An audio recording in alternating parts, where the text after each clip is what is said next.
Welcome back. The Mankato adapted floor hockey team is eyeing a state tournament appearance as the Kato Knights look to punch their ticket to the dance. Knights battling Dakota United in the first. United with a goal on the rebound. Not much goaltender Taylor Takheim can do on that one.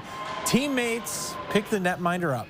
Donajako Kumo gets a clean shot from distance and scores. After that, Knights offense is humming. Akumo with another beautiful goal from deep. He would have a monster game for the Knights. This time, Akumo dishes to Marcus Sierra. Sierra cashes in for one of his 6 goals on the night.